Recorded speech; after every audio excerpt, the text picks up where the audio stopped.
Start here now. So, Tommy Searle, you are switching from Honda to Revo Kawasaki for 2023. I'm sure the announcement video that you put out went crazy. It's one of the best videos I've ever seen. What are your thoughts on that, and also the whole switch back to Kawasaki, where I remember you riding there for Team Green? I think Desmond Martin at 14 years old was the first time I saw you ride. So you're sort of back to familiar ground. Yeah, back home as such. During the season, I was talking with Mark at Revo, and I've had my sponsor GTCI now for a couple of years, and he mentioned earlier he'd like to do something a bit more and be a title sponsor of a team. So I mentioned that to Mark, and between the three of us, we made it happen. So, and again, Kawasaki have a really good relationship with Mark. I have a good relationship with them and GTCI. So, like I says, we all came together, and now, we have the team. So I'm really happy to be there. As you mentioned before then, I've been with Kawasaki for the majority of my career, and the best years of my career at world level have been with Kawasaki. So I'm going back to familiar territory, and I've done a couple of days on the bike, and I really like it. So I'm well happy. And is there a lot of adjustment? Obviously, still aluminium frame and everything. Is there a lot of difference in feel between the Honda and the Kawasaki? They are very different bikes. Yeah, okay. The first day on it, it's like anything. Even if it's something's really good, when you go jump on it, it feels different. So it takes some getting used to. And it was exactly that. I felt straight away that it had done some things better. Okay. I felt straight away that I needed to work on some things, and I just rode. We had fun. We'd done like the videos that you've seen and a couple of pictures, and then I went straight back out on it the next day. And straight away when I jumped on it on day 2, I was like, wow, this is really good. Mm-hmm. And then I got to appreciate the bike more, because when I jumped on it, I felt used to it on the second day straight away, and I could make some adjustments of what I actually needed to adjust on the bike. And K-Tech done my suspension again, and I'm so happy with what I bolted straight in the bike, literally the balance of the bike, and I feel like it will suit me really well. And there's talk, just run past if you're in the British Championship and the MX Nationals, and there was talk of some AMA Nationals as well, if things are going well. Is that accurate? Or yeah, there's talk, obviously with Mark's team. He has a base in America now. He's going to race with Dylan in America, and he now also has Revo in America, so he spends quite a lot of time there. So if everything lines up during the season, it is something that I'd quite like to go do again. I think it'd make a great experience to go back over there now. I think it'd make good content for videos, and I think it'd fit in well with everyone. So hopefully, if I feel great at the time, and I'm healthy, I'm fit, then I think we will be doing that, yeah. And both local British Championships, or just the focusing on the Maxis? No, I'll do the Revo, it is now. The focus would be the British Championship. Okay. And then I would imagine selected MX Nationals. Okay. And we'll keep with that with the video theme. So this vlogging has went really well for you. You're actually pretty funny, and I think that was underlined by the announcement video. How long did that take to set up, and you seem to enjoy doing it? Yeah, it's funny. I generally enjoy doing it. I have the time now. I'm very lucky that I have Ed, my friend, that's good at editing, and he's good at filming. He's good at everything, really. He's set up keks. He's quite talented, and he's sound enough. So we spend a lot of time together, and I think him being the filmer in my videos, that's what works more so than if you have someone that's just good at camera and he's not he's not part of your everyday life. Yeah.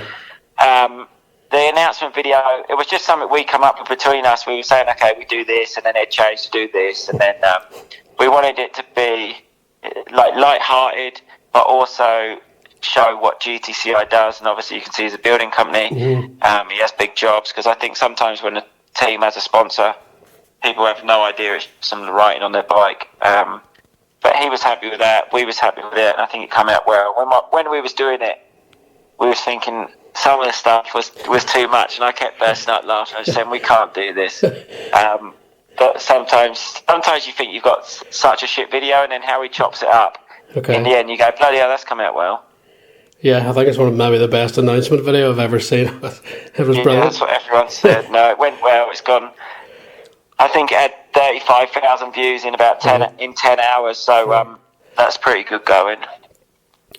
So just moving on to 2022 season, British champion again, third in a row with the Honda team, Dave Thorpe Honda team. Yeah. That section of your career couldn't have went any better. You must be really pleased. You're sort of unbeatable really at home so far. Yeah, so I actually won the championship in 2019 when I went to Honda. I went to Honda as British champion. That's right. And then with Kawasaki. So then I had 3 years. We had the year of COVID, which was only MX Nationals, which I won. Mm-hmm. I had the following year, which I won again. But those 2 years, I didn't actually win much race-wise. I was very consistent. I don't think I missed a podium, and that bought me the championship. And then this year, I come in a lot healthier. I struggled with my shoulder really for almost 3 years now. Okay. Such a small injury. In the winter while I was riding the Honda, I just literally got a bit sideways coming up a hill through the waves at Ed's house, and it was cold. I didn't warm up correctly, and I just pulled the shoulder, and it hindered me throughout the winter. I struggled with confidence, being in the right position on the bike. I had to adjust my riding style. And slowly, and it's about every week now, it gets better and better, but it's been such a strange injury because I had MRIs and it just come back as nothing wrong. Right. I always was a bit worried about it. Mm-hmm.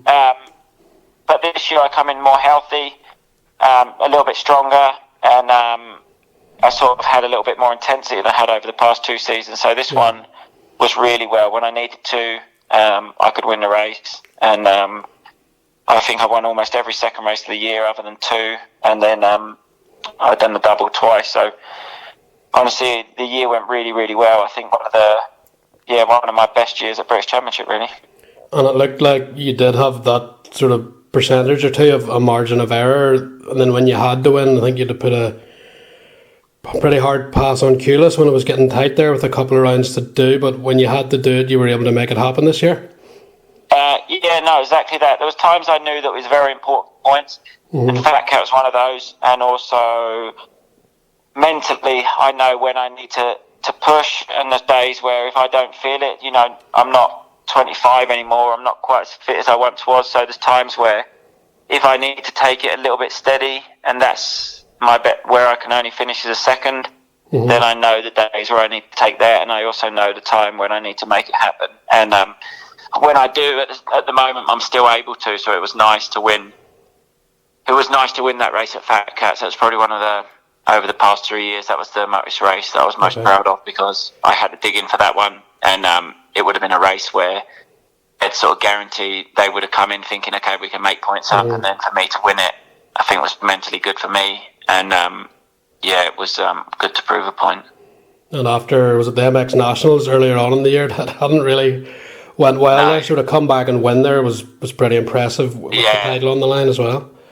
I think it was impressive for everyone, but also for myself, because Honda, Dave made it very clear after that round that it was unacceptable. But I still wasn't really worried. It was, I know the reasons behind that race, which I told him, and I didn't feel comfortable, and I had the whole season ahead, and I knew the focus was always the British Championship, and I told Honda that I would win the British Championship round there, and I think they sort of thought, okay, but then it was important to me to prove a point that when I say I can do something, I can do it. Yeah.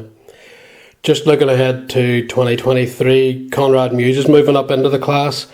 Obviously very talented, and especially in the UK, he's extremely fast. Josh Gilbert, he's riding for Dave Thorpe as well, so it's going to be a pretty hotly contested championship again. Harry Kulis, no doubt, is going to be chasing the back wheel as well. I would say the strongest one will be Harry again, personally, just because I think he's very consistent in what he does. He gets good starts, so I would imagine it will come down to the two of us, I think, at the end of the season. But you have Conrad Muse, who is probably undoubtedly one of the fastest riders in the world on his day. And you can't doubt the speed he has, but I think up against me every weekend, it'll be a little bit tougher than it is for him racing the British Championship in the 250 class. Because I know how to race, I know what it takes to win a championship, and I think my bike will be good again, so I'll be strong. And I think you have Josh on the Honda, he'll be good, but I don't necessarily think any better than on his Husky. I think I make the bike sometimes think going into that team, okay, you're on a team that can win, but I think I made the bike look. The bike was good, but it's not like, okay, you jump on that bike and you win. A lot of riders over the years have rode that bike, and I think over the past 15 years, it's only been 10 years. Graham Irwin won, and I won. It takes more than just the bike. It's a very good setup, and the team do it well, but the rider has to step up as well. So I think they'll both be good. And then I think you've also got Ivo Monticelli, Sean Simpson. Hopefully Bobby's back. The British Championship is a strong series, and we're lucky. I'm happy that it's a strong series because it makes it good for British motocross, and to have riders like Bobby, Harry, and if Ivo comes over, it only strengthens our championship. And you obviously were an elite Grand Prix rider, top sort of positions in America as well when you went over there. You're just racing the British Championship now. Is that an easier schedule? It looks obviously with your talent that you can do it with sort of a margin of error again with your training and stuff. It's probably not as intense as it would be for World Championships. Is it a nice lifestyle now that you have? Obviously, you're a dad as well and a husband, so you need time for delegate to all of that. It is a really nice lifestyle, and it's probably one of the most happiest. Not happy because I've always been happy throughout my career. I mean, there's good times and there's bad times like anything, and you have the highs and the lows of motocross. But right now I have a good balance, good family life. I've got another little one coming in January that I'm excited about. Congratulations. But it's having that balance, but also I do know now that I'm getting older. I took probably the first 2 years a little bit more easy, and I seem to have little niggles that's made it hard for me to train. But I know next year, and I want to, as much as I know I need to step up again the training, purely because I want to be strong when I'm in a race. I don't want to be in a race thinking I'm getting tired, and I don't want to ever make a mistake in a race and risk getting injured because I'm not fit enough. So I do want to have that little bit more intensity next year than what I've had over the previous years, and I'll train through the winter to try and prepare for that too. And just when you look back at your GP career, obviously your 250 was when you came closest to winning a world title. You had to move up to the 450s. Was it frustrating to have to move up? And then when you did, you were going well, but you always seemed to get injuries. I think when you went to KTM, you got injured straight away broke ribs, and you looked really quick. Was it the 350 run that year? The pace looked to be there in pre-season, then injuries again. When you look back at that part of your career, it must be pretty frustrating because you never really got a proper shot at it with injuries and everything.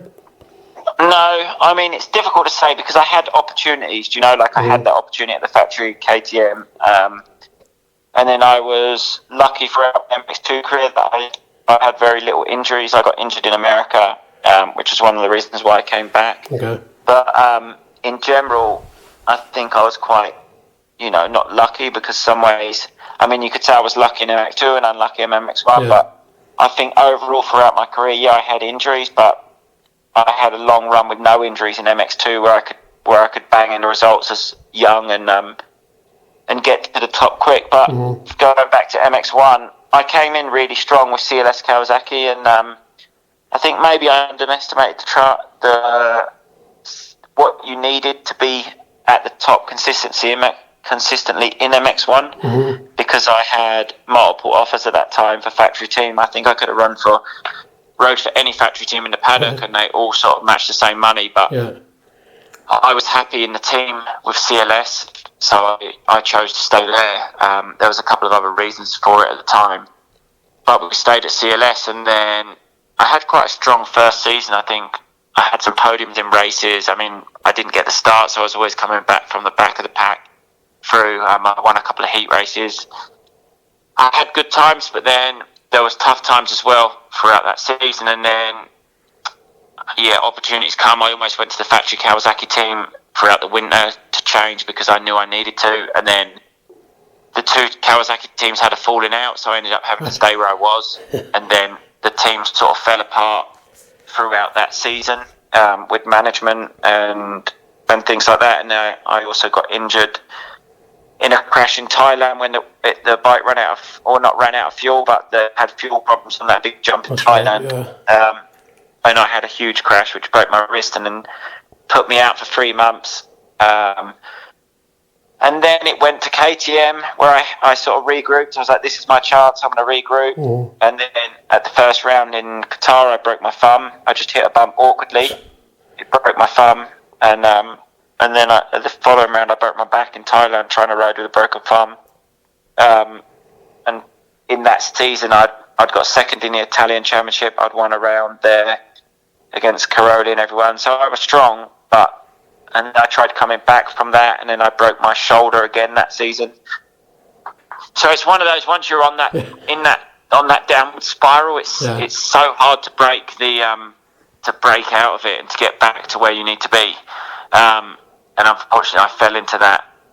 I was on that downward spiral at that point. Mm. I tried coming back with Dixon, and we had good races and good results, and we had problems as well. But I really enjoyed my time at Steve Dixon.